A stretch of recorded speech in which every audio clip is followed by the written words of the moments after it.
I've got like probably a few thousand hours on my Steam Deck at this point, so I might be a bit of a Steam Deck junkie.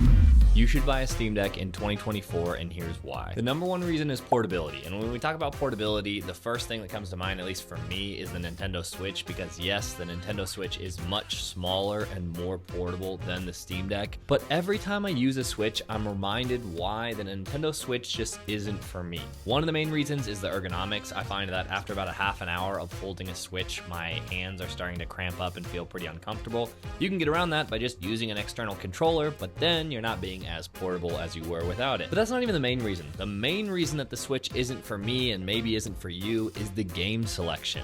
On a Switch, you have an incredibly great curated list of games that Nintendo has pre-approved, and there are a lot of good games on there. I'm not saying there are not.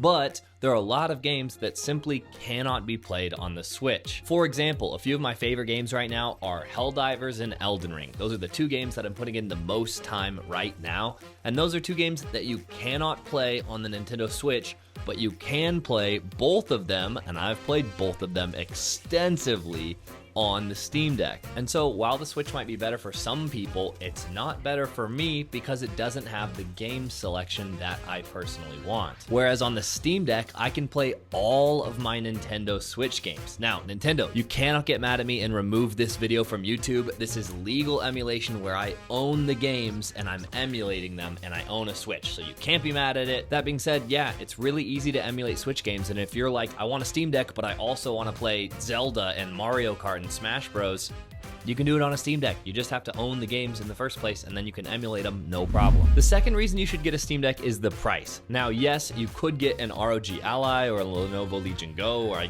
guess you could even get an MSI Claw if you're feeling really crazy. And all of those are great devices, except for the Claw, and I bought both of them. I actually bought an Ally and I bought a Lenovo Legion Go, and I liked them a lot. But after using all those handhelds extensively, I still kept coming back to the Steam Deck because I think it's a better overall package, at least for me, and the way that I like to play my games on the go. The biggest reason for that is the operating system, where almost all handhelds run Windows or some variant, whereas the Steam Deck runs its own operating system that's based on Linux. But if on the Steam Deck, it's going to feel like much more like a console if you're used to that, whereas Windows on other handhelds like the ROG Ally or the Legion Go, it just feels like Windows. It is just Windows. And while you can make that work, and I'm a PC gamer and I built my own PC and I've got it right here under the desk, and I don't mind tinkering, sometimes I just want to play the games and I don't feel like tinkering. And if that's you, where you're just trying to play the games, then definitely the Steam Deck is going to be a more seamless experience compared to those other handhelds. But that's not even mentioning the price, where most handhelds other than the Steam Deck are going to start around $600 or more, whereas the Steam Deck starts at $400. But even better than that, you can find used LCD models. Now that they came out with the OLED model, and this is the OLED model, you can find used LCD models on Facebook Market or eBay or something. You can find them crazy cheap. Like, I've found deals that are not uncommon. You'll probably be able to find this in your market. You could get a Steam Deck for like $200, and at that price point, the Steam Deck is just unbeatable. And speaking of price, one of the other things that makes the Steam Deck more affordable than it might seem is if you compare it to something like a console, like an Xbox or a PlayStation. If you want to play Xbox or PlayStation or your Nintendo Switch online, you have to pay a subscription fee. And something like Xbox, if you want to get the Game Pass, it's around $60 a year. Now, that might not sound that expensive, but let's say you have the console for a few years, you're talking about, $120, $180 just to be able to play your games online. And while your console might originally have been cheaper than a Steam Deck, when you tack on the subscription, it starts to get more expensive, whereas the Steam Deck, you don't need a subscription to play online. You can just play online like any PC. So that's gonna save you some money in the long term there, but it's even better than that, because also when you're looking at consoles, you have to be able to buy the games. And a lot of console games, even if they're older, they're selling for like $60 per game. More recently, it's more like $70 for a newly announced AAA game. Whereas on the Steam Deck, it is so easy to get games at a discount. Steam has fantastic deals with their like summer sale and spring sale and winter sale and all those things. But you can also go to like Humble Bundle, or there are a bunch of other websites where they'll package a bunch of games together and give it to you at a crazy price. I think out of all the games I own in my Steam library, and I kind of have a big library, as do most people who have been on Steam for a while, I paid full price for maybe like 2 of them, and that's just because I really wanted to play it right then.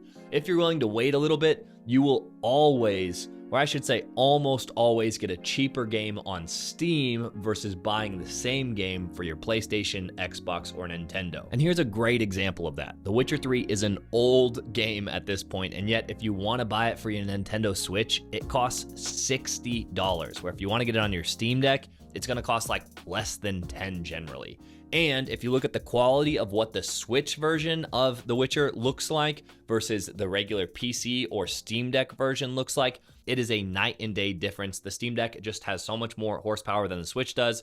And so on the Switch, you're paying more for the game and the game runs and looks significantly worse. And so that's what I'm saying. When you're looking at the Steam Deck from a budget perspective, it's not just that the handheld is cheaper than a lot of other handhelds, but it's also that in the long run, you're going to save money on subscriptions and on games themselves. And then if you're someone like me, where sometimes you want to play in handheld mode, but then sometimes you want to just have a console that you can have on your TV so you can play while sitting on the couch, but using your TV, the Steam Deck does great for that too. You can just plug the Steam Deck into a dongle and then plug that, usually an HDMI cord, into your TV, grab yourself an Xbox or a PlayStation controller, and kick back on the couch and play, and it feels just like any other console. It's been a great experience for me, and the Steam Deck OLED even has the newer Bluetooth where you can use a Bluetooth controller to turn on the Steam Deck, which is nice. That's something most, if not all, consoles have, but the LCD Steam Deck model doesn't have that, but the OLED does, which is just convenient. So if you wanted to leave it docked under your TV,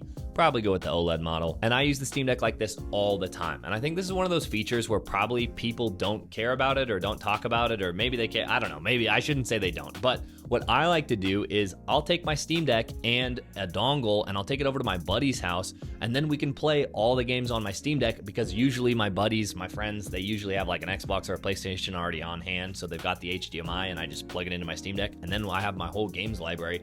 And while yes, you can take your PlayStation from house to house, or your Xbox, or even your PC from house to house, it's big and clunky and inconvenient, and it's enough so that even though when I've had consoles, I haven't wanted to do that, or at least not since I was in like middle school, and then I did. But with the Steam Deck, it's just so convenient to toss in a bag that I actually bring it around with me. So it's not that you couldn't do that with other consoles, but it's just that it's convenient with the Steam Deck. So yeah, even in 2024, I think if you're looking for a way to play your games portably, the Steam Deck is a great option. Now, I will say a caveat is that the ROG Ally is a really good other option, and so is the Lenovo Legion Go, and so is the Nintendo Switch in its own right, although that one's getting pretty old to be buying, so I don't know. And it kind of looks like we're gonna get a Switch 2 or something like that. I've been seeing rumors for that, so probably hold off if you're gonna buy a Switch. But if you're looking for a handheld PC, I have used the majority of the mainstream ones like the ROG Ally and the Legion Go, and I still vastly prefer the Steam Deck just for its ease of use, its better battery, its more comfortable ergonomics, and its overall compatibility. The Steam Deck feels like Valve went in and just made something that's going to be really easy for the user to actually just play games, whereas the ROG Ally, while I love it and its performance is awesome and it's significantly better than the Steam Deck in performance, it feels like Asus made the hardware and the software is just a bit lacking, and so if you're willing to tinker, you can get it to run awesome and you're gonna have a really good time. But if you're someone who doesn't want to tinker to get your games to work, it's just gonna be a less pleasant experience. Anyway, I'm gonna leave things there. If you have any questions about the Steam Deck or the ROG Ally or the Legion Go or whatever, let me know in the comment section below and I'll try to get to them. Feel free to leave a like if you liked the video, and I'll see you guys in the next one. Peace.